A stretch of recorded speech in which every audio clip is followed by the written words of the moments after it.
Zeus Is Dead takes place in between 2009 and 2010, about 9 months after Zeus gets assassinated.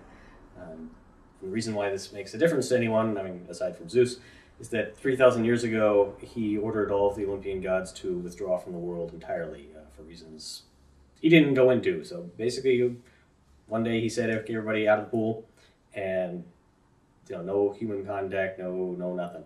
Zeus being the king, they had to obey him because he could basically, make things bad for them.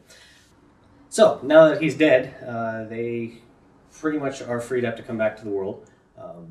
They waste no time in doing so and show up and then found their own casinos and media empires and get on the internet. Some are on Twitter, go on talk shows. Aphrodite gets her own show on MTV. Basically things like that.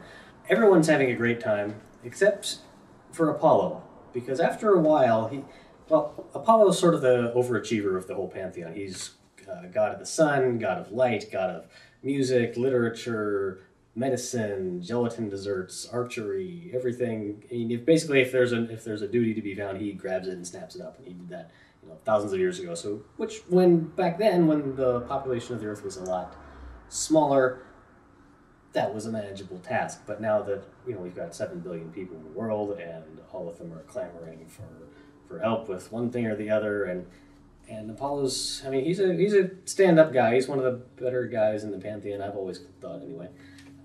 So he takes his responsibility seriously, but he's just got so much on his shoulders. It's making his life a living hell. So at one point, when he's just at the end of his rope, he looks for a prophecy to see if there's any. He's also the god of prophecy, to see if there's any hope in the future of things getting easier, of him being able to manage this. And what he actually sees is that Zeus might be coming back. So immediately he thinks two things. A, if Zeus comes back, he'll make us withdraw again, and I'll have a lot easier time. And B, if Zeus comes back, he's going to be pissed. And so it's probably in his best interest to get on the side of Zeus and try and help this resurrection actually take place, so that when Zeus comes back, he's not going to aim any of his wrath Apollo's way.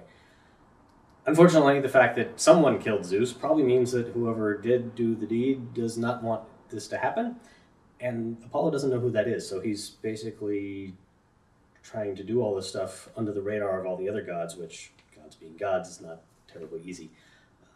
And there are a few mortals that he knows are somehow involved, but he's not really sure how. And he gets the muses to help him out because they're sort of his trusted lieutenants, I suppose you could say.